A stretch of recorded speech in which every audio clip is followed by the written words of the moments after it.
Okay, so welcome to today's webinar on looking for growth opportunities in your business. And I guess there are a number of methodologies for looking at growth in your business. And we might do a couple of them in later webinars. But today I want to cover off on two really simple techniques. One's called the Growth Strategy Matrix, and the other one's called the ERRC Grid.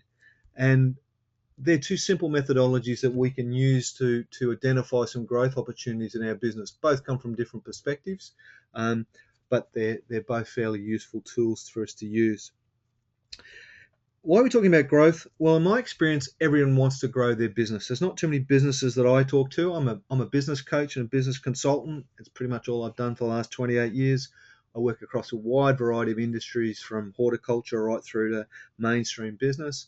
And I guess that's manufacturing and those sorts of things. So broad cross section. Not too many people don't want to grow their business. Yeah. Really important though that you do a bit of a reality check. So look at your vision for where you want to go, where do you want to grow our business and what we're going to do.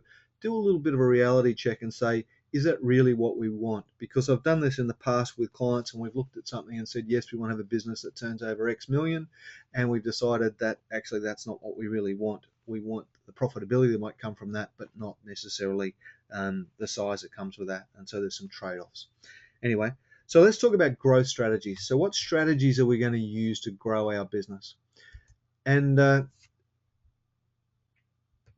this next matrix is in your workbook. Oh, sorry. And it's quite a simple matrix. It's been around for a long time. It's called the growth strategy matrix.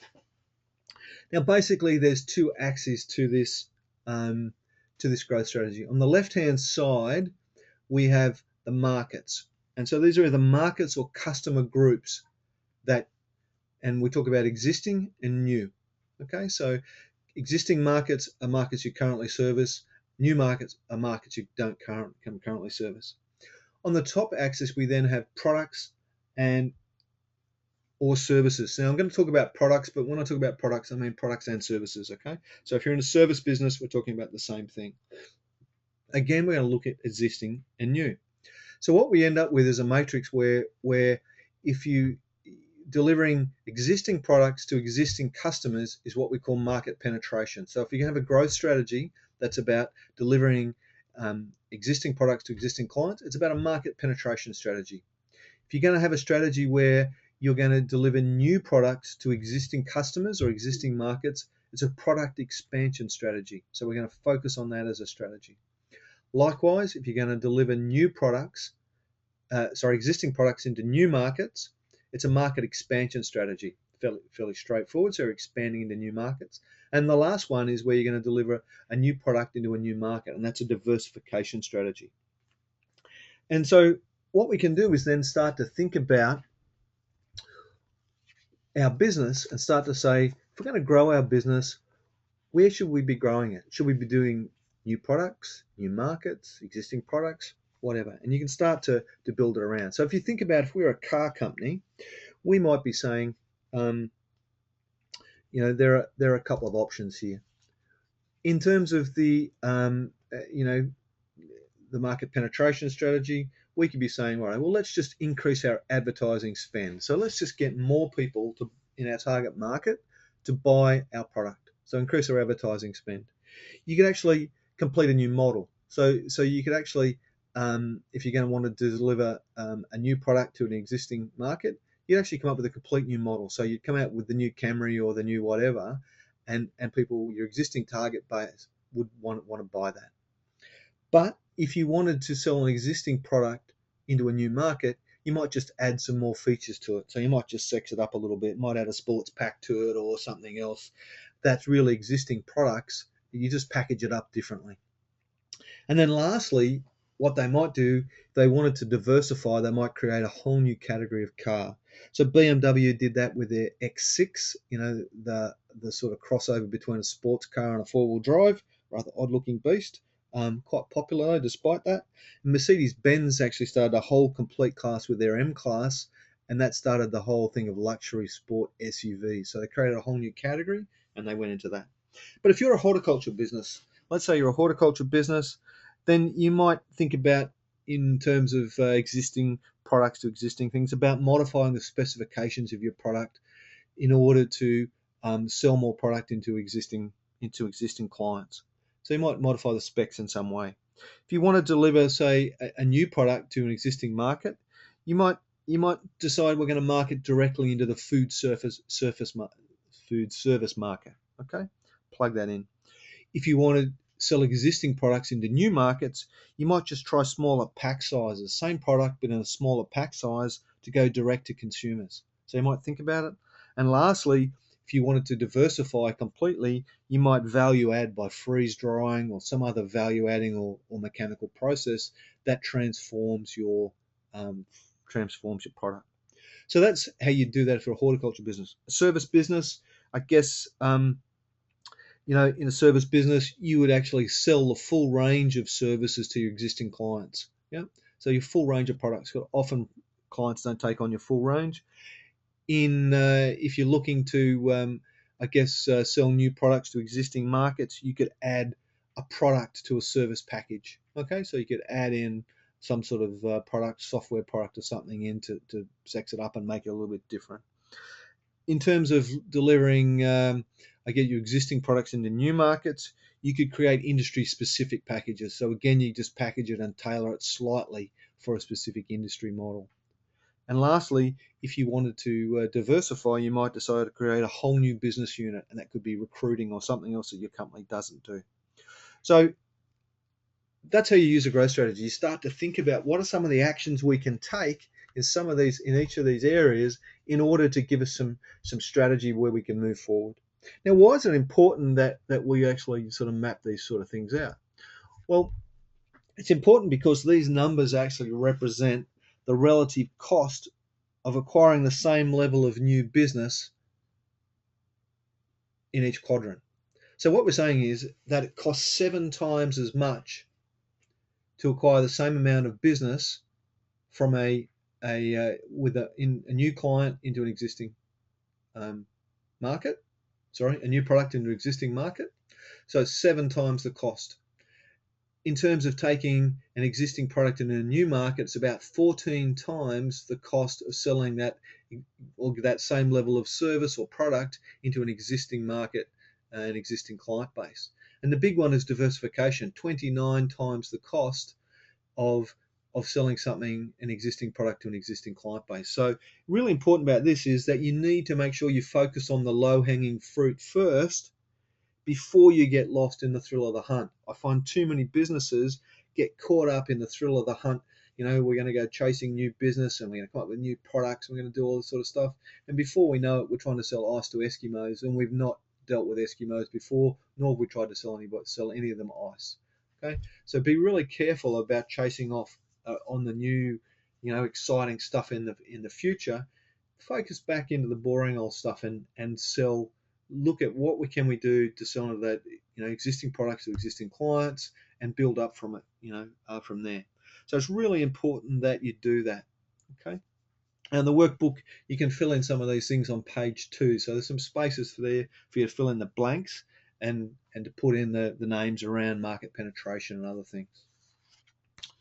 All right, so what I'd like you to do is just take a couple of minutes to write down something for your business in each of those boxes. So in each sector there, I want you to take 2 minutes and I want you to write down one action that you could do to actually either sell more of your existing products to your existing customer base or your existing market, if you like, and then just move around the matrix and say, what could I do? Now, when you've got a good action that you'd like to share with us, I'd like you to type into the question area. So when you've got a couple of actions, pick the best one and type into the question thing if you're game. Okay, so happy to have some feedback from you there. This is on page 3 of the workbook, just quietly. So I'll give you a minute or two to think about that. So I want you to start thinking about those opportunities. What's an action you can take to sell an existing product into a new market? So what might that new market be, and where could you sell it? So how could you build that opportunity there? So just take a couple of minutes and think about that.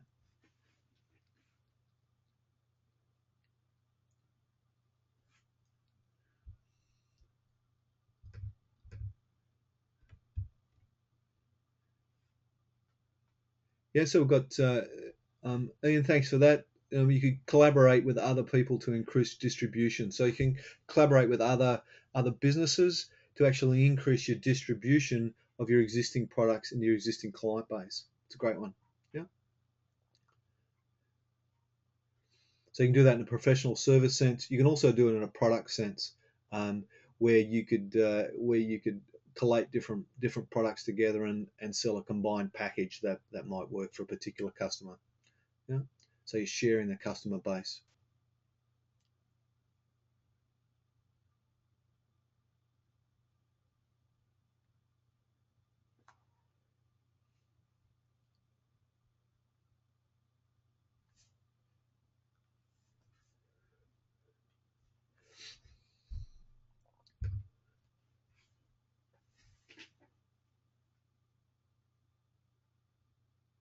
Yeah, it's a great option, Ian. So taking a new packaging option that's grown one major client by 30%, um, that's fantastic. So look at alternative packaging options in order to grow it. So sometimes it's subtle, simple changes that you need to make in your business that give you some of the advantage that you need. So it could be as simple as restructuring your packaging or whatever.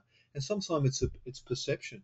Um, Working with a client just recently, and one of the things that we found was that our clients, we were enforcing our idea of quality on them, and their idea of quality was far less than ours. So we're actually able to sell them a lower quality product that met their needs, helped us because we could sell them a lower quality product and have to put all the time and energy into processing it, um, and the client was much happier.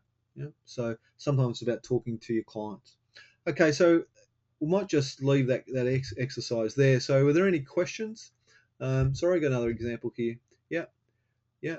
So, yeah. So, Kate's saying you could grow another product for an existing market. So, for an existing supplier, you could grow another product for a company that would already buy those off you that you already supply with other products. So you could do something else. So that's great. So, any particular questions that you've got um, around the growth strategy matrix? Got a minute or two just to answer any questions you may have around that.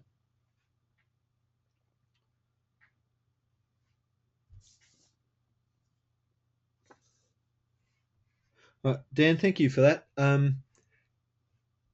Just one question here. We've got, can you expand on what you mean by markets?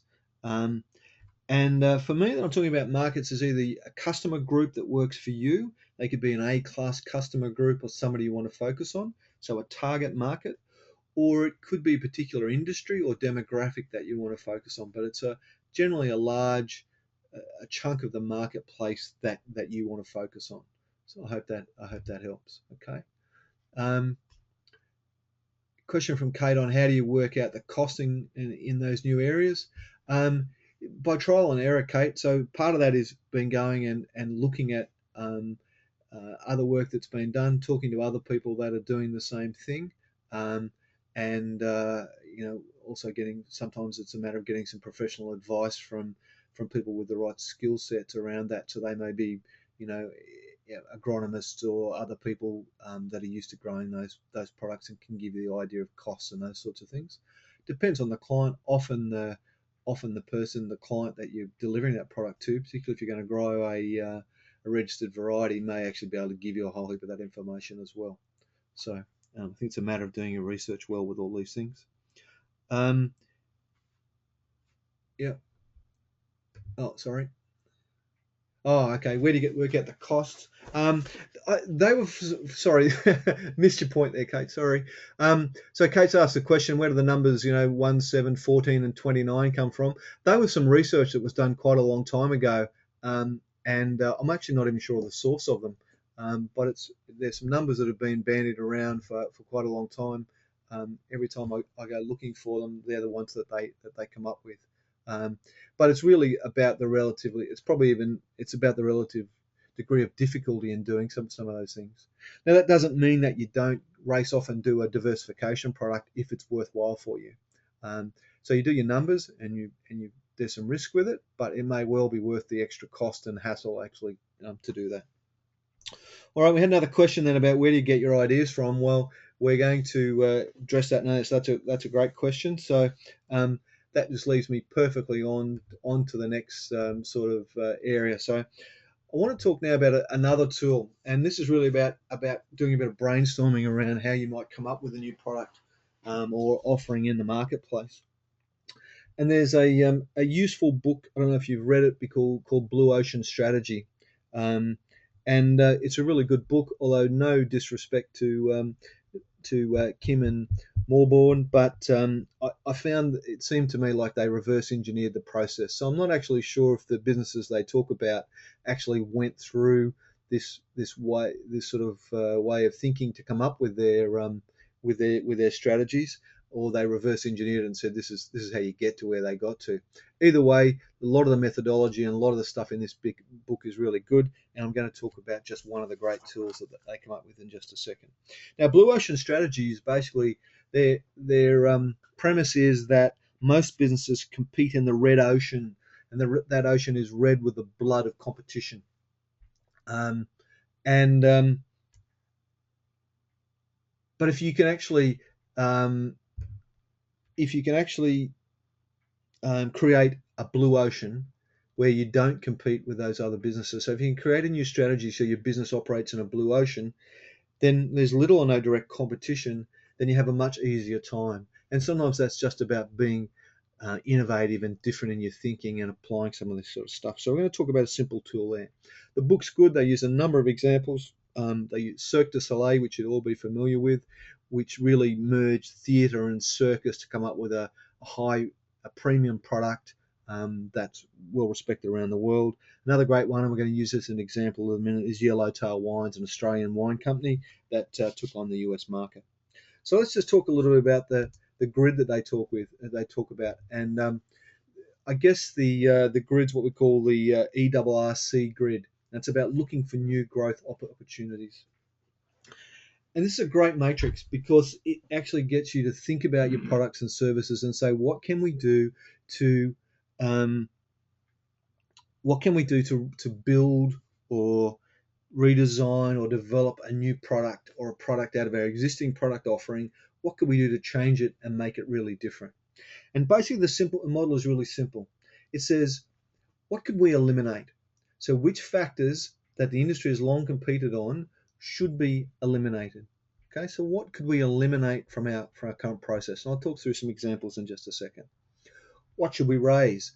So, what factors should be raised well above the industry standard? So, what can we lift that the consumer will really value and that we could take to another level?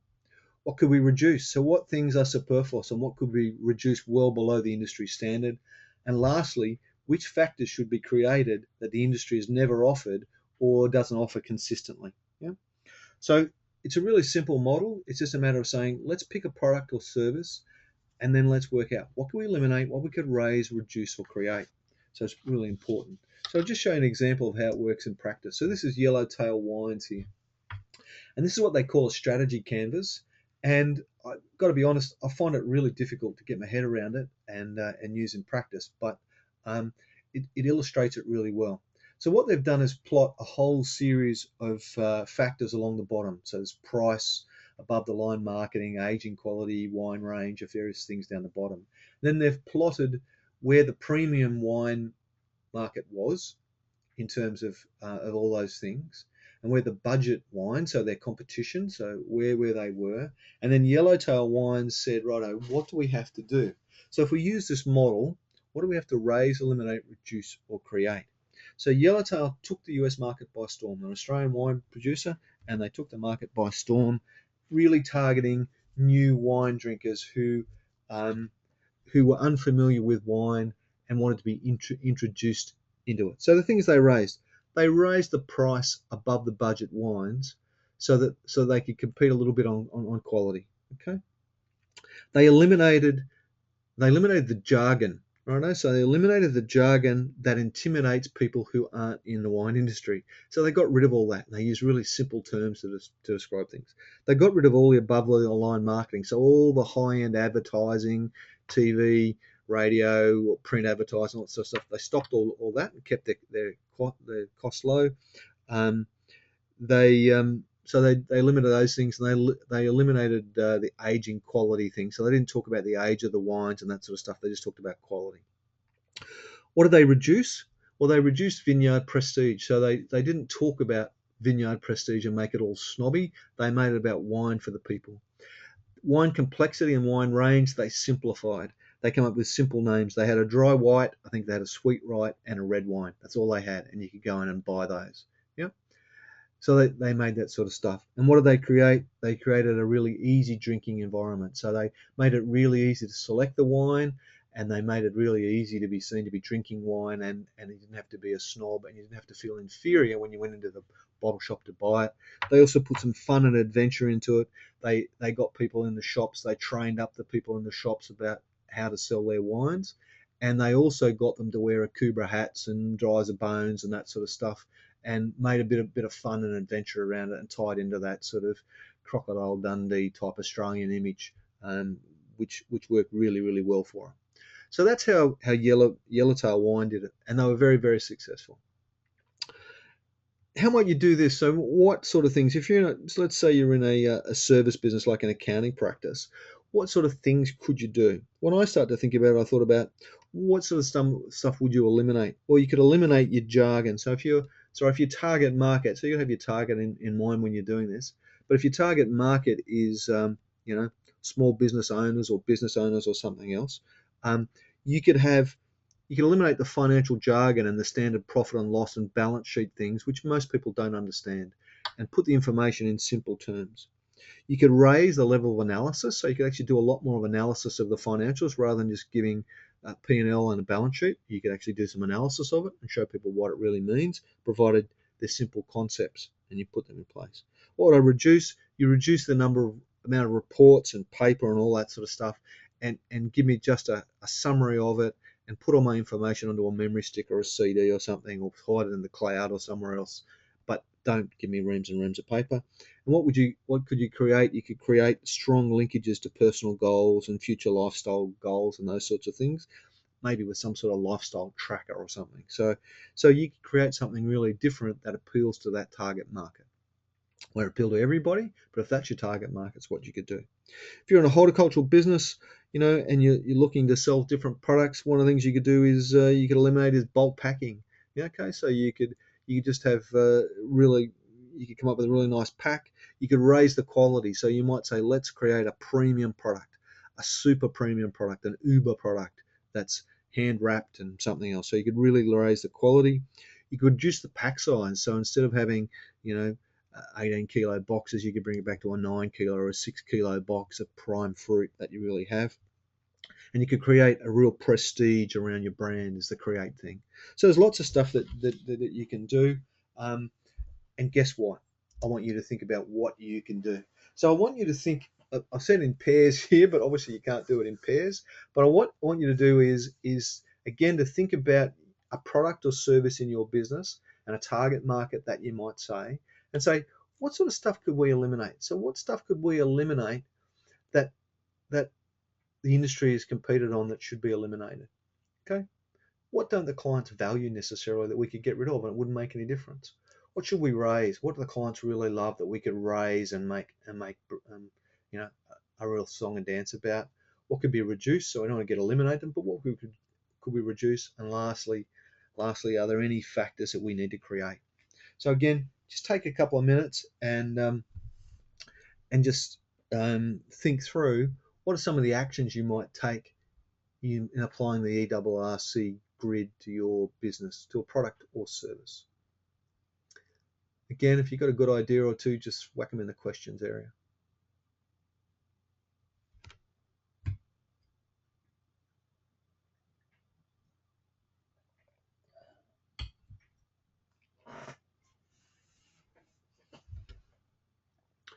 This one's a bit more difficult because it's about brainstorming and really thinking about products. It's well worth putting some time into.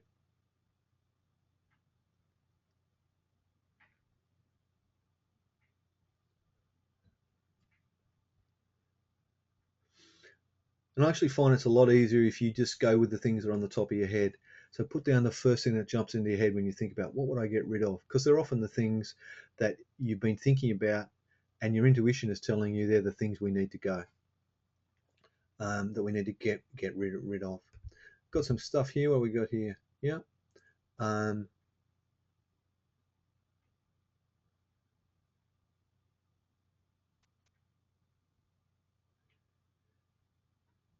Yeah. So something from Shane here saying looking for a niche. So you could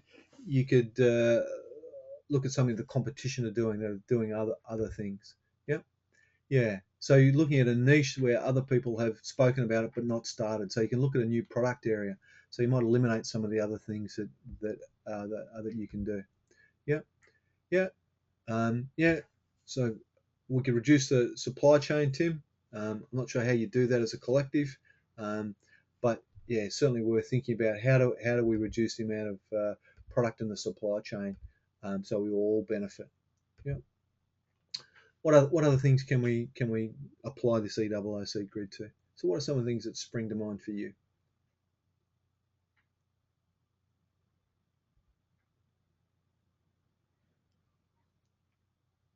All right, well, we'll leave it there and move on anyhow. So some good ideas there. Encourage you to go back and spend some time in this one. It's a great model. It's really worth putting some effort and some thinking in, because it can allow you to come up with something that you can do very, very different to the competition, and that you might be able to give you a real competitive advantage around. I guess,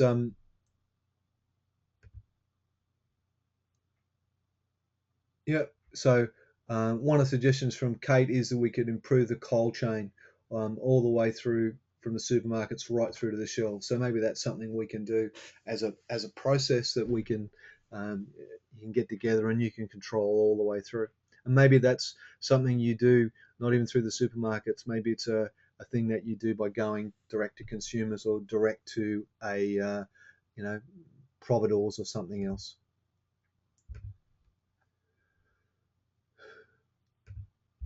All right.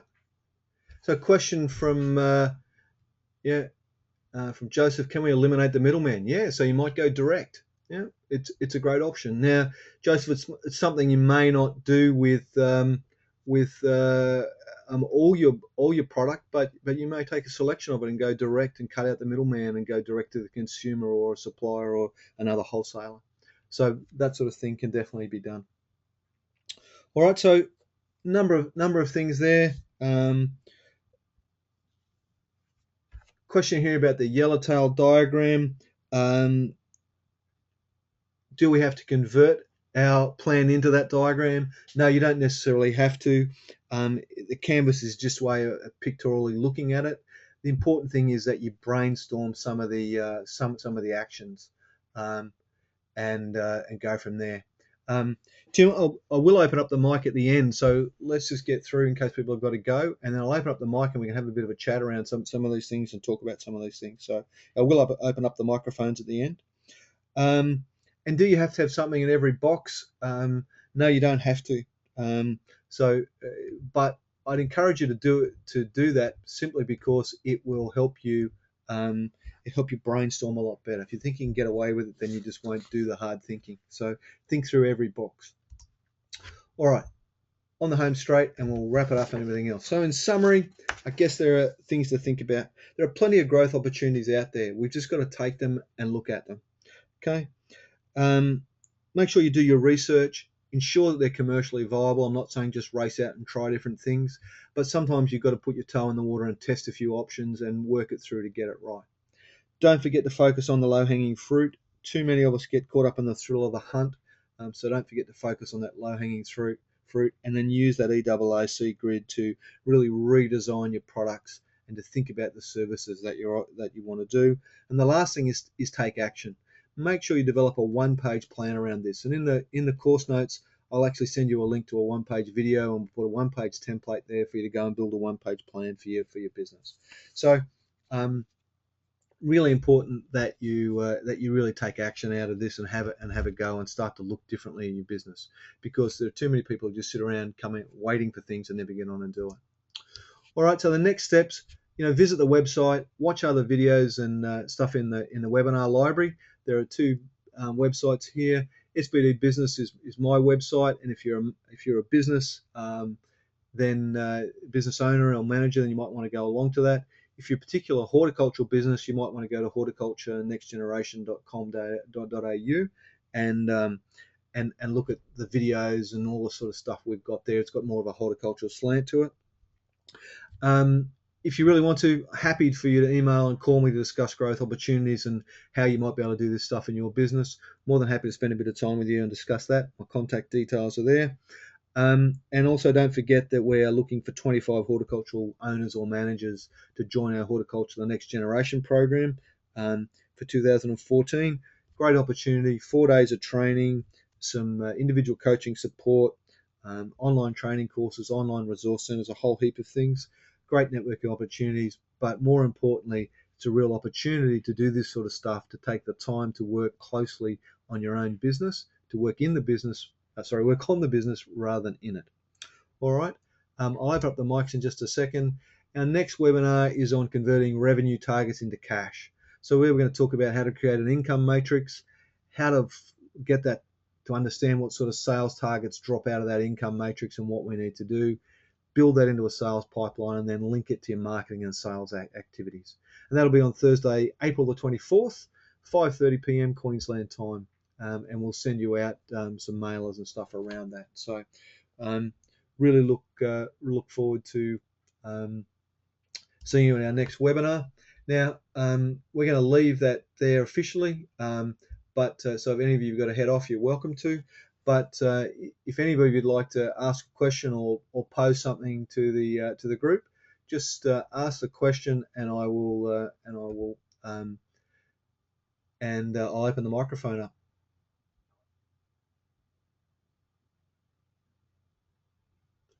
Tim, something you want to say? I'll open you up.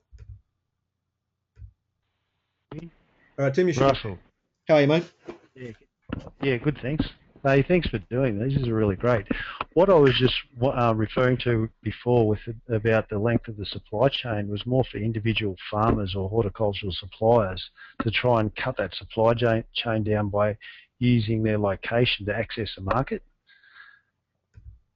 Do you think? Yep. Yeah. No. So that's yeah.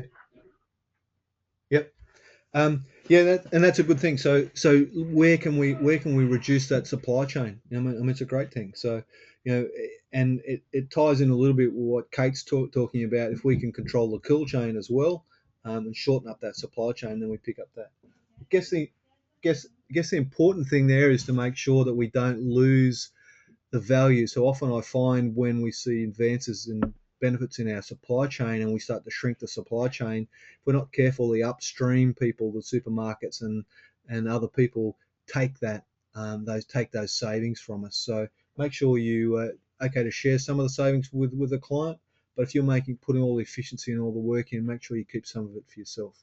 But it's a good question. Thanks, Tim. Also, Kate's made a thing here. Yeah, you will have ongoing access to all these webinars, Kate. So we'll still be able to keep in touch over the next year or so. Any other questions, or anybody else like to make a comment?